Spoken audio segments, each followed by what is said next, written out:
काल आपण जे दोन्ही आर्टिकल पाहिले होते,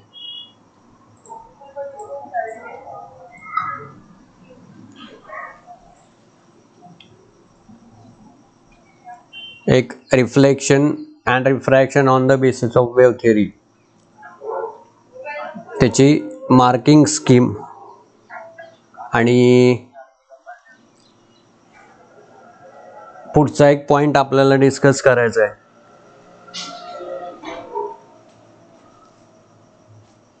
तो एक पुढचा पॉइंट आपल्याला डिस्कस करायचा आहे. तर त्याच्या आधी आपण पुन्हा एकदा आधीचा जो पार्ट आहे तो रिवाइज करू, एक शॉर्ट मध्ये रिवाइज करू. कालचा जो झाला होता आपण तो, आणि पुन्हा पुढचा जो पॉइंट आहे पेज नंबर 161 वर, dependence of wavelength and refractive index of the medium, तो पॉइंट आज नवा आपल्याला डिस्कस करायचा आहे. बा या दोन फिगर आहेत, त्या फिगरच्या बेसिसवर आपल्याला हे दोन्ही पॉइंट एक्सप्लेन करायचे.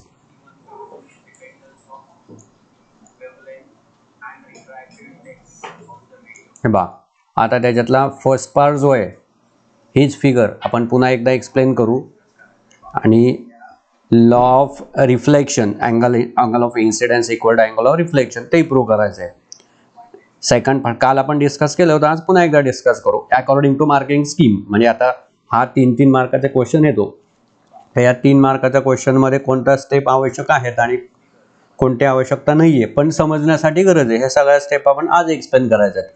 हा जे आर्टिकल आहे हे आपण दोन्ही दिवस एक्सप्लेन का करतोय, कारण एक्झामच्या दृष्टिकोनाने साधारणतः दोन्ही महत्त्वाचे आहेत. त्यातले त्यात रिफ्रॅक्शन थोडंसं महत्त्वाचं आहे.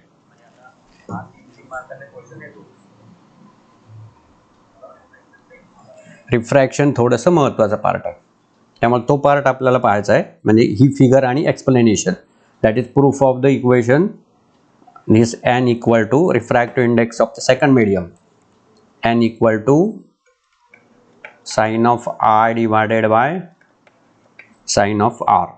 हिची प्रूफ आपल्याला बघायची, sin I divided by sin r, which is again a ratio of velocities of light in first medium to the velocity of light in second medium. हे प्रूव्ह करायचं रिफ्रॅक्शन. काल आपण हे केलं होतं, आज पुन्हा एकदा आता स्टेप वाईज बघायचं आहे. काल आपण त्याचे कन्सेप्ट पाहिले होते. आणि तिसऱ्या आर्टिकलमध्ये आपल्याला ह्या दोन फिगर पाहिजेत की ह्याच्यामध्ये dependence of the wavelength and refractive index, आणि इथं आपल्याला जे प्रूव्ह करायचं आहे, इथे प्रूव्ह काय करायचं आहे, लास्ट स्टेप जी आहे या आर्टिकल मधली जी लास्ट स्टेप आहे त्याच्यामध्ये आपल्याला प्रूव्ह करायचं आहे the frequency of wave remains unchanged while going from one medium to the another. एका मीडियम मधून जर दुसऱ्या मीडियम मध्ये एखादा लाईट जात असेल तर त्या ठिकाणी त्याची फ्रिक्वेन्सी कॉन्स्टंट राहते. That means we have to prove in this article we have to prove frequency on first medium is equal to frequency in second medium. Mu is the frequency. आजचे एवढे article आपल्याला आहेत. मला वाटतं काही कोणाची एकतर आहेत सगळ्यात पेज नंबर 164. अर्थात आता तो कसा आहे, तो शेवटचा पार्ट आहे, ते शेवटच्या 15 मिनिटांमध्ये. सुरुवातीला आपल्याला पुन्हा कालचा part as a point wise discuss करायचं. काल आपण जनरल कन्सेप्च्युअल पाहिलं होतं, आज पॉईंट वाईज पाहायचं आहे. तर मी 1-2च मिनिटांमध्ये काही तुमचे कॉमेंट्स आलेले आहेत ते बघतो एकदा. नाही आहे, काही अडचण नाही आहे कोणाची. ठीक आहे, तर आपण त्यातलं पहिलं डिस्कस करूया, reflection on the basis of wave theory. Now consider a wave front. AB हा वेव्ह फ्रंट आहे. XY रिफ्लेक्टिंग सरफेस, आपण जसा मिरर घेतो, mirror is a reflecting surface. तर हा जो फिगर मध्ये दिसतोय this is the reflecting surface. AB incident wave front, हा जो AB आहे, AB incident wave front. DC is a reflected wave front. इथं रिफ्लेक्ट झाल्याच्या नंतर AB तिथं आपण A डॅश B डॅश घेतल्या, ज्या वेळेला तो या सरफेसवर येऊन इन्सिडेंट होईल त्यावेळेला हाच वेव्ह फ्रंट A डॅश आणि B डॅश होईल. रिफ्लेक्ट झाल्याच्या नंतर तो होतो DC वेव्ह फ्रंट. तसाच तो पुढे SR म्हणून पुढे पुढे जात राहतो. Next PA and QB incident light ray. अर्थात या दोन्ही लाईट रेने बाउंड केलेला हा wave front. Angle of i that is angle of incidence, r angle of refraction. आणि जिथं जिथं हा वेव्ह फ्रंट इन्सिडेंट झाला तिथे आपण नॉर्मल काढली. आता ए पॉइंटला इन्सिडेंट झाला तर तिथे एक नॉर्मल काढली ए एन, आणि त्यानंतर जिथून स्टार्ट झाला तिथे एक सी टू एन डॅश हा एक नॉर्मल आपण इथे ड्रॉ केलेला आहे. आता ही जी फिगर आहे या फिगरचे अनालिसिस करून आपल्याला प्रूव्ह करायचं आहे ते angle of I equal to angle of R. आता इथे जी जॉमेट्री आहे या दोन्ही ट्रायंगलची जॉमेट्री आपल्याला लक्षात घ्यायची. तर त्याच्या आधी कन्सेप्ट कसा आहे, consider a wave front A B reaches to the reflecting surface at a point A dash. सुरुवातीला ए डॅश पॉइंट वर इन्सिडेंट होईल तोपर्यंत बी डॅश थोडा वरतीच आहे. पण ए इन्सिडेंट झाला की हायजेन्सच्या प्रिन्सिपलनुसार ए पॉइंट हा सेकंडरी सोर्स म्हणून ऍक्ट व्हायला लागेल, आणि सेकंडरी सोर्स म्हणून ऍक्ट व्हायला लागला की तो सेकंडरी वेव्हलेट इमिट करायला लागेल. अर्थात आता सेकंडरी वेव्हलेट इमिट करायला लागल्याच्या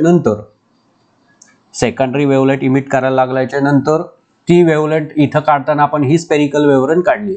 हा बी पॉइंट जसा जसा पुढे सर्कल त्याच पॅरलली हा ए पॉइंट पुढे एनी जनरेट केलेली जी वेव्हलेट आहे ती वेव्हलेट पुढे जायला लागेल. आता बी टू सी ट्रॅव्हल करायला लागलेलं डिस्टन्स आणि वेळ लागलेला जो वेळ आहे तेवढ्या वेळेमध्ये ए पॉइंटनी इमिट केलेली जी वेव्हलेट आहे ती डी पॉइंट पर्यंत पोहोचेल. म्हणजे आपण इथे जर एक टँजंट काढली तर हा नवा वेव्हफ्रंट मिळतो आपल्याला DC. Construction of plane and spherical wavefront त्याची न्यू पोझिशन कशी कन्स्ट्रक्ट करायची ते हायजेन्स प्रिन्सिपलनुसार आपण पाहिलेली आहे. आता आपल्याला जे प्रूव्ह करायचे ते angle of incidence equal to angle of reflection. ठीक आहे, स्टेप्स कशात बघा.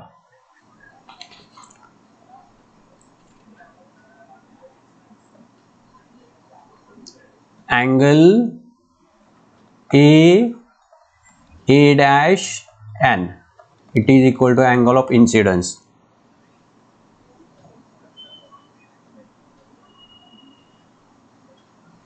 सिमिलरली अँगल ऑफ रिफ्लेक्शन जर घेतला तर angle of reflection N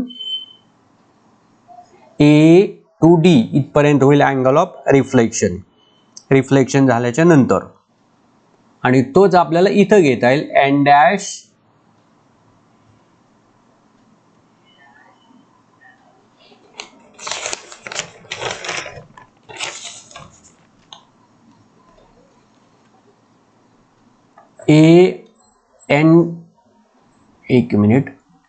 A dash घ्या. This is A dash into N. This is angle of incidence. त्यालाच आपण हा पी ए एन म्हणू. एक या पॉइंट पासून घेतला तर हा झाला पी ए एन. तसाच हा एन ए इंटू बी जर घेतला तर एन ए आणि इकडे जाणार हा S. This is angle of refraction. इथून इथपर्यंत हा झाला अँगल ऑफ रिफ्रॅक्शन. तोच अँगल ऑफ रिफ्रॅक्शन आपल्याला इथे घेता येईल. अँगल ऑफ रिफ्रॅक्शन जर या साईडचा घेतला तर N C into R.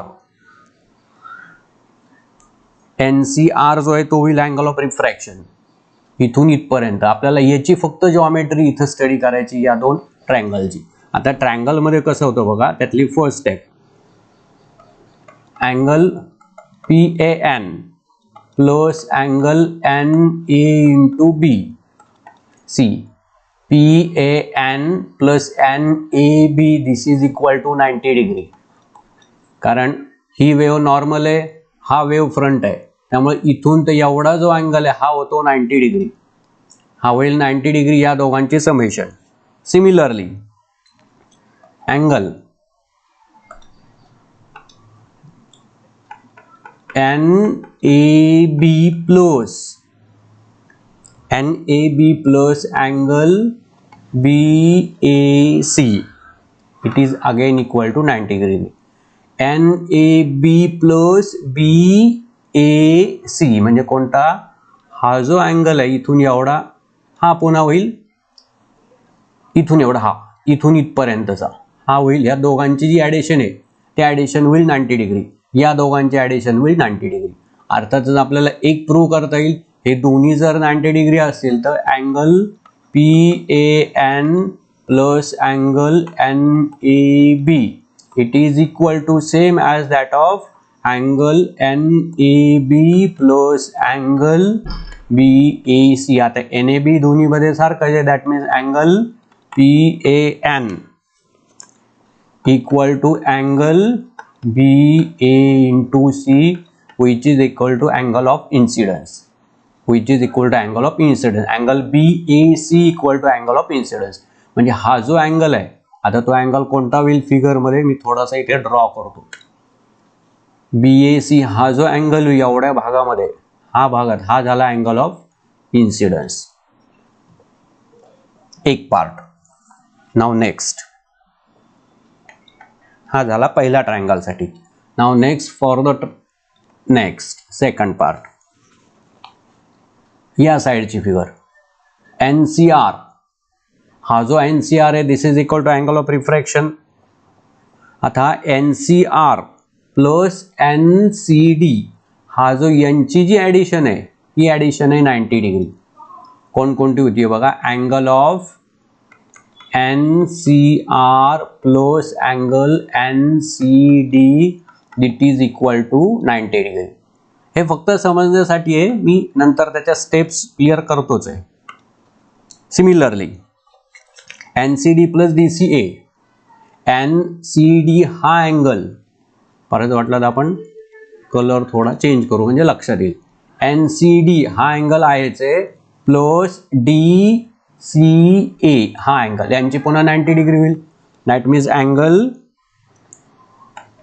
NCR plus angle NCD घ्यावं लागेल. NCD हा घेतोय आपण, NCD प्लस, एक 2 मिनिटं,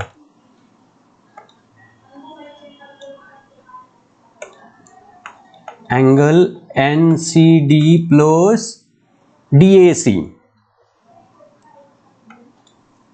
हा DCA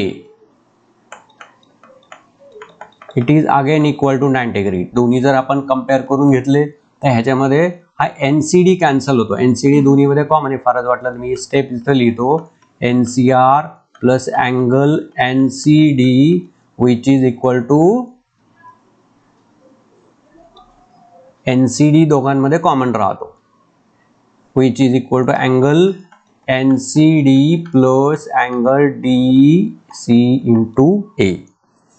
आता ह्याच्यामध्ये हा जो NCD हा NCD कॉमन आहे, that means angle NCR equal to angle DCA, आणि हा जो DCA होईल तो होतो angle of refraction, which is equal to angle of refraction. म्हणजे आता कोणता झाला, मी तो पुन्हा एकदा इथे काढतो. हा DCA म्हणजे इथून एवढा जो अँगल इथे क्रिएट होतो जनरेट झालेला एवढा पार्ट मध्ये, हा अँगल झाला अँगल ऑफ रिफ्रॅक्शन. इथपर्यंत मला वाटतं काही अडचण नसावी. नाव नेक्स्ट पार्ट, फिगर मी थोडीशी खाली घेतो म्हणजे कारण याच फिगरवरचा पुढचा जो पार्ट आहे तो फिगरचा साइनच आपल्याला एक्सप्लेन करावं लागेल.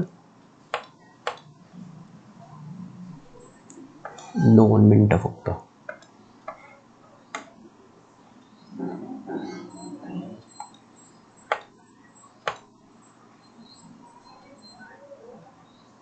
कारण फिगर समोर असल्याशिवाय पुढच्या स्टेप्स कळणार नाही.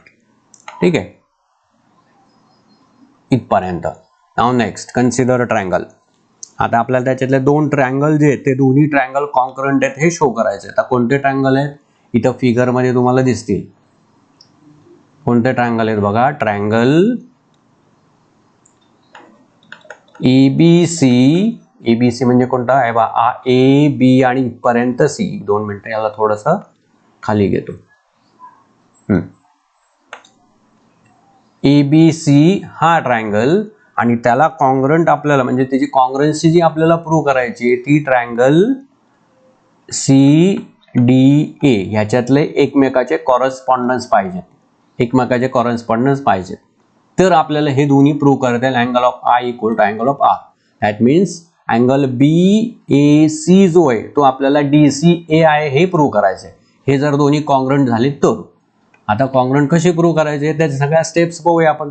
आता दोघांमधले AC जो आहे तो AC दोघांमध्ये कॉमन आहे, side AC equal to side AC common आहे दोघांमध्ये ती. Next BC equal to CD, side BC equal to CD, this BC equal to B to C travel करायला जेवढा वेळ लागेल तेवढाच E टू D ट्रॅव्हल करायला वेळ लागेल.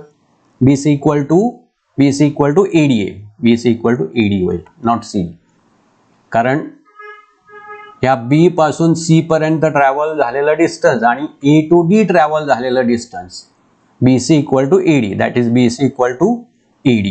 हे प्रूव्ह होईल कारण डिस्टन्स दोन्ही सारखंच आहे, कारण एकाच मीडियम मध्ये लाईट वेव्ह जात आहेत, व्हेलॉसिटी कॉन्स्टंट आहे, वेळही तेवढाच लागतो, कारण B टू C इथं पोहोचायला जेवढा वेळ लागेल तेवढा वेळेत हाई वेव्हलेट D पॉईंट पर्यंत पोहोचेल, म्हणून इथं आपण टँजंट काढले, म्हणजे हे दोन्ही इक्वल होतील. आणि दुसरा आणि महत्वाचा म्हणजे हा जो B अँगल आहे, this B angle is 90 degree, D angle is 90 degree, this B angle is 90 and middle D is 90 degree, that means angle B equal to angle D which is equal to 90 degree. हे दोन्ही या पद्धतीनं congruent prove करता येतात आणि हे दोन्ही जर कॉन्ग्रंट झाले तर त्याच्यातले अँगलही आपल्याला प्रूव्ह करता येतील. कोणता अँगल आहे? दोन्ही angle BAC which is equal to DCA, DCA. आता BAC म्हणजे कोणता आहे? Angle IC. आता मला वाटतं फिगरची गरज पडणार नाही. BAC is nothing but angle I and this DCA equal to angle R. This is the law of the reflection. Angle of incidence equal to angle of reflection. अशा पद्धतीने हे आपल्याला प्रूव्ह करता येईल. आता हा जो क्वेश्चन येतो, explain the reflection on the basis of wave theory, अर्थात शक्यता खूप कमी आहे पण समजा आलाच तर ह्याच्यामध्ये ज्या स्टेप्स आहेत त्या स्टेप्स कोणत्या आहे? क्वेश्चन येतो 3 मार्काचा, 3 मार्काचा क्वेश्चन आलाच तर एक म्हणजे ही फिगर विथ नॉर्म. आता ह्याच्यातले हे जे टायटल्स आहेत हे टायटल्स डायरेक्ट असे खाली लिहावं लागतात, कारण त्याला figure with labelling, figure with labelling carries 1 mark असं मार्किंग स्कीम मध्ये डायरेक्ट डिस्क्रिप्शन दिलेलं राहतं. आता लेबलिंग म्हणजे तुम्हाला या पद्धतीचं खाली डिस्क्रिप्शन द्यावं लागेल, एक तर ही फिगर होईल आणि खाली त्याचं लेबलिंग होईल. बऱ्याच वेळेला असा शंका येते की आपण ह्या फिगरमध्ये वरती लेबलिंग दिलो तर चालेल का? तेही चालतं, पण रिप्रेझेंटेशन जर चांगलं पाहिजे असेल, चांगल्या रिप्रेझेंटेशनसाठी लेबलिंग या पद्धतीनं खाली दिलं तर त्याचा इफेक्ट चांगला होतो, इफेक्ट चांगला होतो. शेवटी कसं आहे, तुमचा पेपर एक्झामिनरला जेवढा चांगला दिसेल, तुम्ही लिखाण जेवढं चांगलं आहे तेवढा तुमचा बेनिफिट अर्धा मार्क, 1 मार्क, 1 मार्क थोडा थोडा वाढत जातो. अर्थात तुम्ही फक्त स्टेप शॉर्टकट टाकत झाले तर त्यातले काही अर्धे मार्क जाण्याची दाट शक्यता असते. त्यामुळे फिगर विथ लेबलिंगचे जे मार्क आहेत ते साधारणतः फिगर काढताना एक तर फिगर काढायची, फिगरला लेबल तर द्यायचेच, पण फिगर मधले जे लेबल आहेत तीच या पद्धतीने खाली जर त्याची लिस्ट केली तर थोडंसं रिप्रेझेंटेशन चांगलं होतं आणि फिगरचे फुल मार्क पडतात. काय होतं बऱ्याच वेळेला, कारण आता आपण या लेक्चरमध्ये किंवा हे जे पिरियड्स आपण घेतो ते सगळे स्टेट बोर्डाचे जी परीक्षा तुमची होईल किंवा आपण मधले जे परीक्षा घेऊ त्याच्यामध्ये जे डिस्क्रिप्टिव्ह क्वेश्चन्स आहेत त्या डिस्क्रिप्टिव्ह क्वेश्चन मध्ये जे आन्सर लिहावं लागतं त्याच्या दृष्टिकोनातून आपण हे पिरियड घेतोय. कसं होतं, MSCET म्हणा किंवा JEE साठी तयारी करायची असेल तर त्याची तयारी करताना तुम्हाला फक्त कन्सेप्ट लक्षात ठेवावं लागतात, फॉर्म्युला फिगर लक्षात ठेवावी लागते आणि ऍप्लिकेशन करावं लागतं. आणि बोर्डाचं स्टेट बोर्डाचे डिस्क्रिप्टिव्ह आन्सर लिहिताना तुम्हाला ते आलं कसं हे लक्षात घ्यावं लागतं. दोन्हीच्या प्रिपरेशन मध्ये हा फरक आहे. एखादा फॉर्म्युला आहे angle of reflection equal to angle of incidence, हा झाला लॉ ऑफ द रिफ्लेक्शन. आता हा law of the reflection as it is लक्षात ठेवला तर तुम्हाला कॉम्पिटिटिव्ह एक्झामचे मल्टिपल चॉईस क्वेश्चनचे आन्सर काढता येतील. पण angle I equal to angle R हे वेव्ह थेअरी वापरून कसं आलं हे आपल्याला बोर्डाच्या पेपरमध्ये लिहिण्यासाठी त्याच्या मागची प्रोसेस माहिती करून घ्यावी लागते. तर आपण ते घेतोय लेक्चरला, आपण सध्या हे घेतो. अर्थात क्लासरूममध्ये पण हेच घ्यावं लागतं कारण आपलं टार्गेट असतं बोर्डाचे पेपर. आणि बऱ्याच वेळेला आमचा अनुभव असा, तर गेल्या जवळ 20 वर्ष झाले मी बघतो, हाच अनुभव सेम येतो की बोर्डाचा पेपर लिहायला बऱ्याच अडचणी येतात. कन्सेप्ट तुम्हाला समजलेला असतो पण बोर्डाचा पेपर लिहायची वेळ आली, क्वेश्चन समोर आला आणि आन्सर लिहायची वेळ आली की आन्सर तुम्हाला लिहिता येत नाही. बऱ्याच मुलांचा आता सध्या ह्या 1-10 वर्षामध्ये हाही अनुभव यायला लागलेला आहे की जे मुलं पर्टिक्युलरली इंजिनिअरिंग किंवा मेडिकलचं प्रिपरेशन करतात त्यांच्या केसमध्ये होतं कसं, तर त्या मुलांच्या केसेसमध्ये त्यांना कॉम्पिटिटिव्ह एक्झाममध्ये भरपूर मार्क पडतात, चांगली स्कोरिंग होते, पण बोर्डाचा पेपर पर्टिक्युलरली फिजिक्सचा पेपर लिहिता येत नाही. म्हणजे आम्ही इव्हन युनिट टेस्टचा पेपर जरी त्यांना लिहायला दिला तरी युनिट टेस्टच्या पेपरमध्ये क्वेश्चनचा आन्सरमध्ये कोणत्या नेमका स्टेप पाहिजेत त्या स्टेप त्यांना लिहिता येत नाही, कारण त्यांचं सगळं प्रिपरेशन हे डायरेक्ट ॲज अ ॲप्लिकेशन म्हणून झालेलं असतं. म्हणजे मी याचं उदाहरण तुम्हाला सांगितलं की बाबा रिफ्लेक्शनचा लॉ हा जर तुम्हाला कॉम्पिटिटिव्ह एक्झामसाठी वापरायचा असेल तुम्हाला फक्त angle I equal to angle R एवढं लक्षात ठेवलं तरी पुरेसं आहे. फारच वाटलं तर ही फिगरचं ॲनालिसिस किंवा फिगरमध्ये वेव्हफ्रंट कसा आहे तो आणि कसं झालं एवढं ठेवलं तरी सफिशियंट आहे. पण ते जर बोर्डासाठी करायचं असलं ते आलं कसं त्याच्या स्टेप तुम्हाला लक्षात घ्यावे लागतील. आणि दुसरं म्हणजे ते लिहावं लागतं. मार्क कसे जातात तुम्हाला हाय आणि पुढचं, म्हणून मी हे जे दोन्ही आर्टिकल हे 2 दिवस रिपीट करतोय, हे दोन्ही दिवस रिपीट करतोय कारण ह्याचे मार्क जास्त जातात. मार्क इथं जातात कुठं, हा 3 मार्काचा क्वेश्चन असला तरी तुम्हाला 1 मार्क पूर्ण फिगरला राहते, 1 मार्क फिगरला राहते, अर्धी हाफ मार्क जो आहे हा हाफ मार्क तुम्हाला फक्त या एका स्टेपला आहे. ही जी स्टेप मी इथं लिहिलेली आहे या एका स्टेपला हाफ मार्क आहे. अर्थात ही स्टेप आणि ही स्टेप तुम्हाला डायरेक्ट लिहायची आहे. मी इथं एक्सप्लेन केली की हे अँगल आले कसे, कारण बऱ्याच वेळेला कसं होतं फिगरमध्ये तर इथं तुम्हाला अँगल ऑफ आय इथं दिसतो आणि मग हा अँगल ऑफ हा जो अँगल आहे हा अँगल आय आला कसा BAC लक्षात येत नाही, किंवा मग या बाजूचं तसंच एक हा DCA अँगल जो आहे तर आर आला कसा ते लक्षात येत नाही. आणि मग त्यातलं नेमका कोणता लिहायचा, कारण फिगरमध्ये तुम्हाला इथं 1 2 3 4 5 अँगल एकाच वेळेला दिसतात आणि नेमका कोणता लिहायचा काय लिहायचा कळत नाही. आणि मग एखाद्या वेळेला काय होतं की तुमची फिगर वेगळी आणि डिस्क्रिप्शन वेगळं, ही एक मिस्टेक कॉमन होते सगळ्यांची की बोर्डाच्या पेपरला फिजिक्सचे मार्क का जातात. मी प्रत्येक वेळेला क्लासरूममध्ये ज्या वेळेला पिरियड होते त्यावेळेला हे सांगतो, बोर्डाच्या परीक्षा आली की त्याच्या आदले फेब्रुवारी महिना जो असतो त्यावेळेचे पिरियड सगळे ह्याच्यातच आपण एक्सप्लेनेशनमध्ये घालवत असतो की मार्क जातात कुठे नेमके. फिजिक्स सारखा सोपा विषय दुसरा कोणता नाही आहे. अर्थात आता कोणासाठी की ज्यांनी या मेथडनी प्रिपरेशन केलं त्याला, त्यामुळे जनरली सगळ्यांना फिजिक्सची भीती वाटते, पण फिजिक्स हा सगळ्यात सोपा विषय, कारण एकदा का लक्षात आले कन्सेप्ट की तुम्हाला पुस्तक हातात घ्यायची गरज पडत नाही. त्याचं कारण हे आहे की आता याचंच मी तुम्हाला सांगतो की याचे मार्क कुठं जातात हा आणि पुढच्या असे दोन्ही स्टेपचे सांगतो. फिगर 1 मार्क आहे, फिगर विथ लेबलिंग. आता कसं होतं तुम्ही बऱ्याच वेळेला खालचे लेबलिंग टाकत नाही, नुसतं वरचं टाकता, अर्थात त्याला कदाचित ओनली हाफ मार्क पडण्याची सुद्धा शक्यता असते आणि लेबलिंगचे हाफ मार्क जातात. अर्थात it depends on the examiner and moderator. Labelling with labelling असं टायटल असं 1 मार्क, ही झाली 1 मार्काची फिगर. त्यानंतर हे जे मधलं डिस्क्रिप्शन आहे हे लिहायची गरज नसते. आता मी इथं हे सगळं एक्सप्लेन करून दाखवले पण ह्याची काही गरज नाही लिहायची. लिहायचं फक्त ही जी BAC equal to I DCA equal to R, हे हाफ मार्काला हा झाला तुमचा पूर्ण 1 मार्क. इथं अर्धा मार्क जातो, दोन्ही मिळून हाफ मार्क आहे. आता हा हाफ मार्क झाला की इथपर्यंत आपले झाले जवळजवळ 1.5 मार्क. आता राहिले 1.5 मार्क. आता ह्या उरलेल्या 1.5 मार्कापैकी 1 मार्क जो आहे हा 1 मार्क म्हणजे या पूर्ण या स्टेपला आहे की तुम्ही दोन्ही ट्रायंगल कॉन्ग्रंट कसे दाखवले. हे कॉन्ग्रंट कसे दाखवले हे प्रूव्ह करायचे. दिस कॅरीज अवर 1 मार्क. हा 1 मार्क आपला इथं कॅरी होतो. राहिले 2.5 मार्क. आणि शेवटी ही जी स्टेप लिहिता दिस कॅरीज ओनली हाफ मार्क. असे तुमचे 3 मार्क इथं कव्हर होतात. अर्थात आता होतं काय, तुमची एखादी स्टेप त्याच्यातनं लिहायची विसरते, तुम्ही डायरेक्ट काय करता फिगर काढता, हे दोन्ही लिहिता DCA BCA equal to R, म्हणजे इथपर्यंत तुमचे 1.5 मार्क कॅरी होतात. अर्थात आता हे जे मधली ही जी प्रूफ आहे, कारण याच्यावरच आपल्याला प्रूव्ह करायचं की दोन्ही ट्रायंगल जर कॉन्ग्रंट झाले तरच आपल्याला हे प्रूव्ह करता येईल. कॉन्ग्रंट कसे झाले या स्टेप्स लिहावं लागतात. मग कॉन्ग्रंट झाल्यानंतर या step and hence this triangles are congruent, hence we can say that BAC equal to DCA and these are nothing but I equal to R.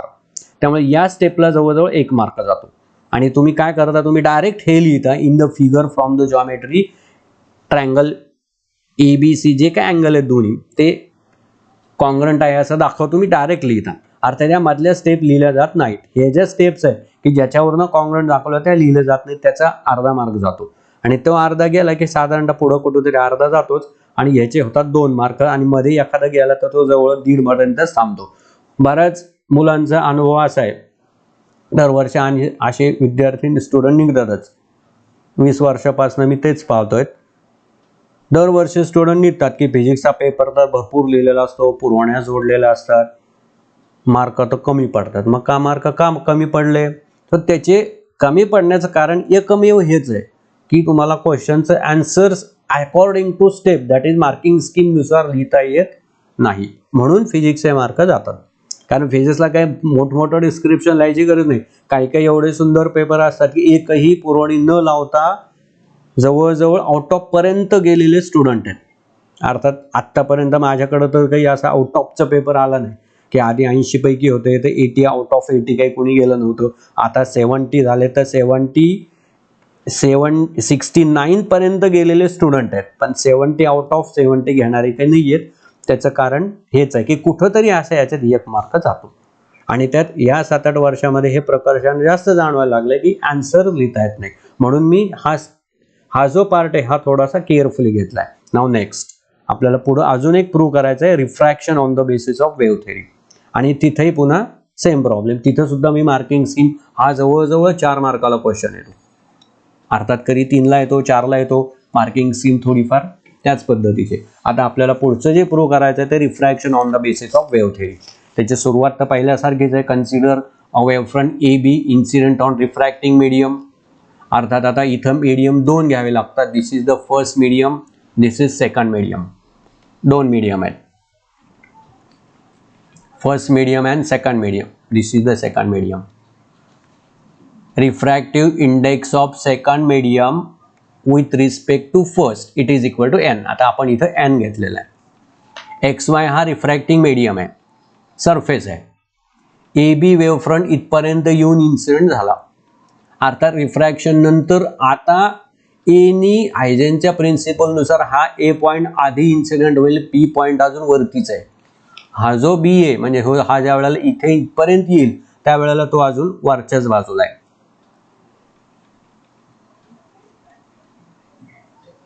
ए इथं येऊन इन्सिडेंट झाला की हायजेन प्रिन्सिपलनुसार सेकंडरी वेव्हलेट इमिट करायला लागल आणि या इमिट करणाऱ्या वेव्हलेट पुढे पुढे जातील.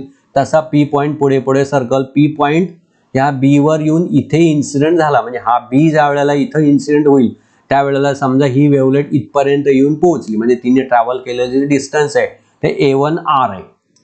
आता दोन्हीमध्ये लागणारा वेळ तर सारखाच आहे.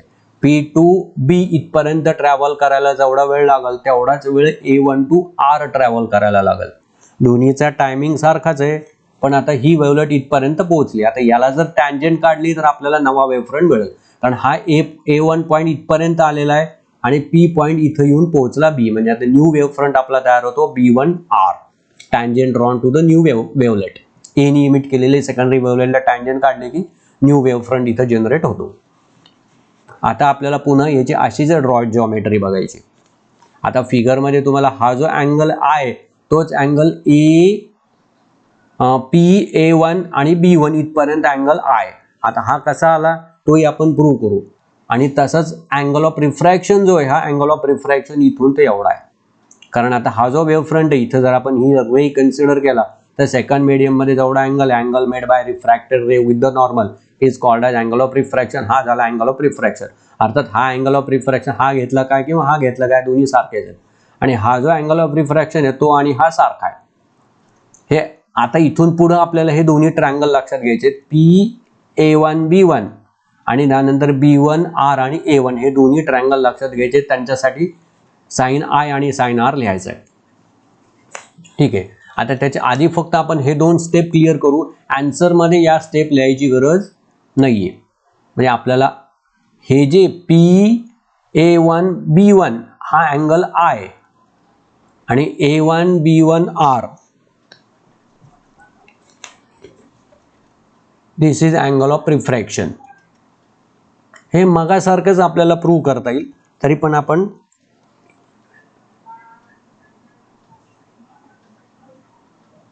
मगासारखंच आपण पुन्हा एकदा प्रूव्ह करूया म्हणजे थोडंसं लक्षात येईल.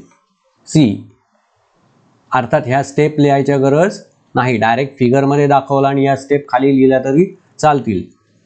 4 मार्काचं जे मार्किंग स्कीम आहे त्याच्यापैकी 1 मार्क मगासारखाच फिगर विथ लेबलिंग खालील सगळे लेबल केलेलं आहे याला तुमचा 1 मार्क जातो. आता ह्या ब्रॅकेटेड मधला पार्ट लिहायची गरज नाही, पण आपण प्रूव्ह करूया की PAB1 हा PAB1 जो आहे हा अँगल आय कसा आहे तो. आता कसं होईल, सी अँगल MA1P MA1 आणि इकडे जाणारा हा झाला angle of I plus MA1P हा जो हा मधला अँगल आणि MA1A यांची बेरीज ही 90 होते इथून एवढी, कारण हे एकमेकाला परपेंडिक्युलर, यांची बेरीज 90 आहे, तशीच या दोघांची बेरीज 90 आहे. हा दोघांमध्ये कॉमन आहे, हा जर आपण दोघांमधला कॉमन डिलीट केला तर हा अँगल आणि हा अँगल सारखा होतो. हा अँगल आणि अँगल सारखा झाला तर आपल्याला डायरेक्ट लिहिता येईल, मधल्या स्टेपची आवश्यकता पडणार नाही. मी फक्त इथंच एक्सप्लेन करतो, फिगरमध्येच एक्सप्लेन करतो, आन्सरमध्ये ते लिहायची गरजही नसते. तुम्ही डायरेक्ट लिहू शकता according to the geometry of the figure angle PAB1 this angle PAB1 equal to angle of incidence, कारण दोघांमध्ये हा कॉमन आहे, हे दोन्ही 90 डिग्री होतात. सेम या बाजूला आपल्याला म्हणता येईल, या बाजूची जर आपण पाहिली तर या बाजूला या दोघांची बेरीज 90 डिग्री होते, या दोघांची बेरीज 90 डिग्री होईल, तसंच या दोघांची बेरीज 90 डिग्री होईल. हा दोन्हीमध्ये कॉमन आहे, RBN1 दोघांमध्ये कॉमन आहे. कॉमन जर काढून टाकला A1B1R angle A1B1R it is equal to angle of refraction. या पद्धतीने ते प्रूव्ह करता येईल.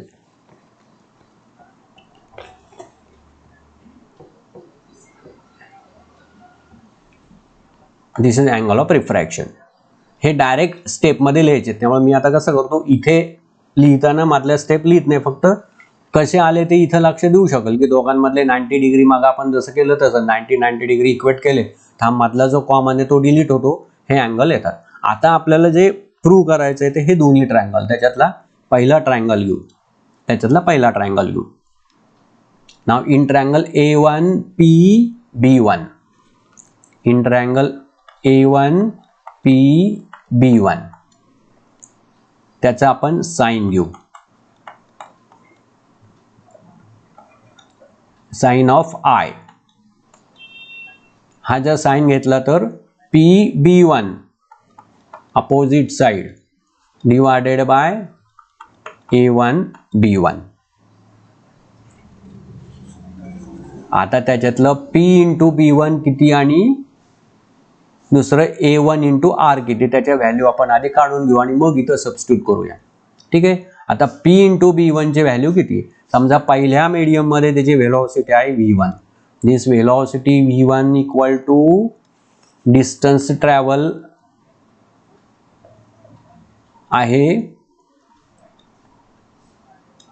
PB1 divided by required time.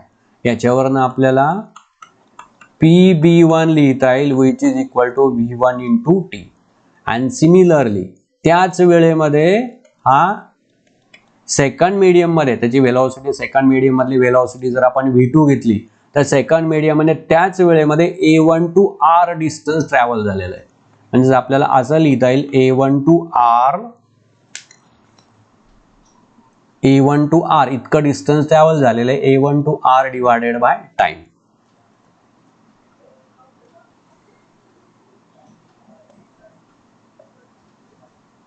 आता A1 टू R जर पाहिलं तर याच्यावरून आपल्याला A1 R काढता येईल. हा जो A1 टू R डिस्टन्स आहे, this A1 to R equal to V2 divided by time. V2 divided by time. हे जे दोन्ही स्टेप आहे, this both step carries 1 mark. हे मी महत्वाचं का केलंय, कारण आन्सर लिहिताना एक पहिला जो मार्क आहे तो 1 मार्क या फिगरला जातो आणि मध्ये तुम्ही जे डिस्क्रिप्शन लिहिताल, मग शॉर्ट मध्ये डिस्क्रिप्शन द्यावं लागतं. Consider a wavefront AB coming from first medium incident on the refracting surface that is XY. हे बाकीचं डिस्क्रिप्शन लिहिता. पण हे ज्या दोन्ही स्टेप आहेत PB1 हे distance which is equal to V1T आणि A1R which is equal to V2T याला पूर्ण 1 मार्क आहे, म्हणजे 2 मार्क तुमचे इथं कव्हर होतात. नाव नेक्स्ट. अर्थात डिस्क्रिप्शन तर लिहावं लागतंच, पण त्यापेक्षा हे थोडंसं महत्त्वाचं आहे. आता मी फक्त एवढा पार्ट ठेवतो, 1-2 मिनिटांमध्ये ही फिगर थोडी खाली घेतो, म्हणजे काय होईल आपल्याला पुढे या फिगरवरनच आपल्याला पुढचं एक्सप्लेनेशन आहे. ठीक आहे, आवश्यकता पडणार नाही, आहे तसं ठेवू आपण. एवढा पार्ट फक्त ठेवू, म्हणजे पुढचा पार्ट तुम्हाला दिसेल. नाव नेक्स्ट. Sine of I. एका ट्रायंगल मध्ये साइन ऑफ आय घेतला तर इथं मी लिहिलेलं आहे PB1 divided by A1 into B1. This A1 B1. Now PB1 is nothing but V1 into T divided by A1 B1 as it is. Similarly, sin of R equal to, ह्या triangle मध्ये A1 B1 R, इथे triangle जो वापरलेला आहे तो triangle कुठला आहे? Triangle A1 B1 in up to this point R. या ट्रायंगल मधला आपल्याला साइन R घ्यायचा आहे. तिथे साइन R जर आपण घेतला तर A1 R divided by A1 B1, that is A1 R divided by A1 into B1, which is again equal to V2 into T divided by A1 into B1, कारण आपण A1 R equal to V2 T पर्यंत आणलेला आहे. ठीक आहे. Now next and last step. See, this step carries again 1 mark. किती mark झाले बघा, फिगरचा 1, या एकामेव स्टेपचे 1 आणि या स्टेपचा 1 मार्क. आणि लास्टली आपल्याला आता प्रूव्ह करायचंय ratio of sine I divided by sine R, see, which is equal to, now sin I is nothing but V1 into T divided by A1 B1 divided by V2 into T divided by A1 B1 as it is, A1 B1. त्यातलं काय काय cancel होईल बघा. Cancel होत असले जर आपण part जर पाहिले तर टाइमला टाइम कॅन्सल होतो. A1 B1 ला A1 B1 कॅन्सल होईल, खाली शिल्लक राहील V1 divided by V2, and this is nothing but refractive index. Hence we can say that this refractive index, and that is refractive index of second medium with respect to first, which is equal to sin I divided by sin R, which is equal to ratio of the velocity of light in first medium to the second medium. अशा पद्धतीने आपल्याला हे prove करता येतं. इथपर्यंत ह्या पुढच्या ज्या स्टेप आहेत, या पुढच्या स्टेपला पुन्हा एकदा 1 मार्क. अर्थात आता या स्टेपला half mark and this step carries half mark, असा 4 मार्काचा हा क्वेश्चन आपल्याला लिहावा लागतो. हे पुन्हा एकदा 2दा एक्सप्लेन याच्यासाठी केले कारण मार्किंग स्कीमची थोडीशी अडचण येते. आणि एक पॅटर्न तुमच्या जर लक्षात आला किंवा नेमका बोर्डाच्या पेपरला मार्किंग कशा पद्धतीने दिली जाते हे जर तुमच्या लक्षात आलं तर मला वाटतं पुढं फारशी काही अडचण येणार नाही. हे जे दोन्ही क्वेश्चन आहे त्याच्यातला हा रिफ्रॅक्शनचा क्वेश्चन येतो बऱ्यापैकी, हा क्वेश्चन येतो. पुढचा पार्ट मला वाटतं होणार नाही, आपण त्याची फक्त सुरुवात करू फक्त आपण. तरी पण हा ठीक आहे, 5 मिनिटं आहेत अजून. ठीक आहे. यात अजून एक खालची स्टेप आहे, अर्थात त्याला मार्क नसतात पण थोडंसं आपल्याला लक्षात घ्यावं लागेल. आता रिफ्रॅक्टिव्ह इंडेक्स इथं जो आपण n लिहिलेला आहे, कारण पुढच्या स्टेपमध्ये आपल्याला हे वापरावं लागेल. रिफ्रॅक्टिव्ह इंडेक्स इथं जो लिहिला तो refractive index of first medium with respect to second. समजा ॲब्सल्यूट रिफ्रॅक्टिव्ह इंडेक्स घेतले, म्हणजे आता पहिल्या मीडियम जो आहे, पहिल्या मीडियमचा ॲब्सल्यूट रिफ्रॅक्टिव्ह इंडेक्स आपण घेऊ n1, आणि दुसऱ्या मीडियमचा ॲब्सल्यूट रिफ्रॅक्टिव्ह इंडेक्स घेतला n2. कारण इथं आपण हा जो n घेतलाय तो refractive index of second medium with respect to first. Absolute घ्यायचा म्हणजे पहिल्या मीडियमचा विथ रिस्पेक्ट टू व्हॅक्यूम, आणि second medium refractive index of second medium with respect to vacuum. हा झाला त्यांचा ॲब्सल्यूट रिफ्रॅक्टिव्ह इंडेक्स. हे जर आपण घेतले तर हेच इक्वेशन लिहिताना या पद्धतीने लिहावं लागतं. Sine I divided by sine R, which is equal to V1 divided by V2, which is equal to N2 divided by N1. That means we can write this equation as, या बाजूला लिहितो मी, N1 into sin R equal to N2 into sine R.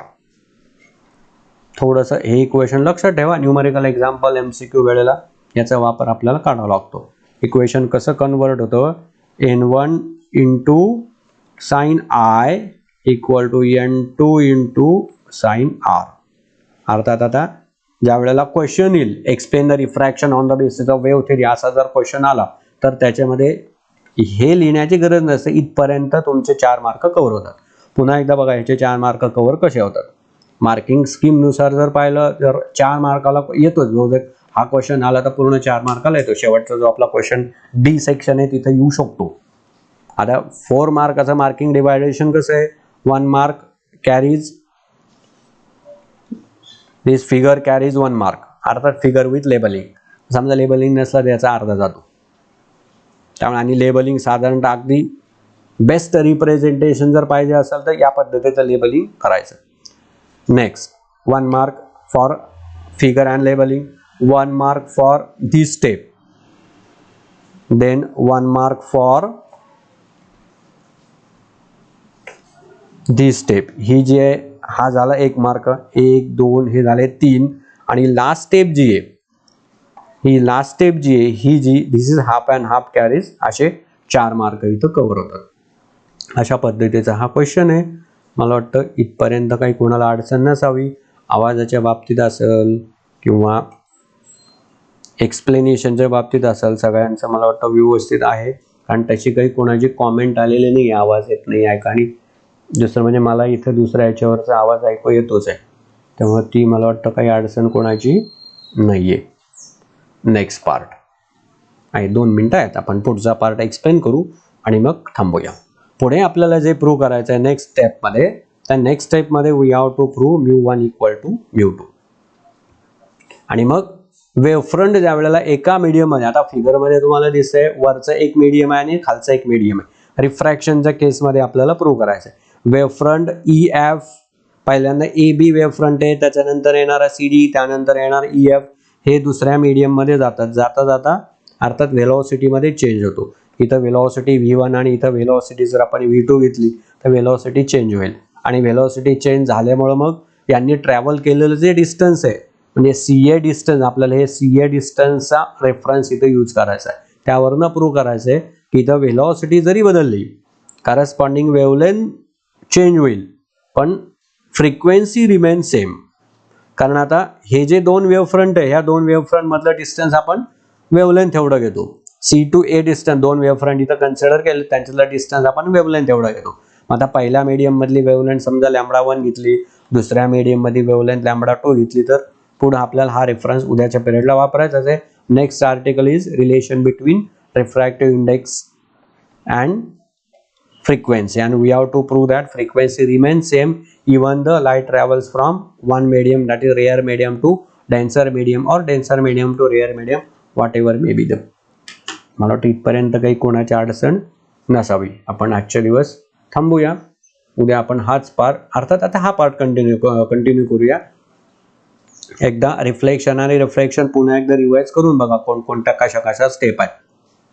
कारण कालचा जो आहे तो कालचं त्याच्यामुळे मी तिथं यूट्यूबवर मला वाटतं मी ठेवलेला नाही येतो, कारण तो एक जनरल डिस्कशन होतं. आजचा हा असंच राहणार आहे.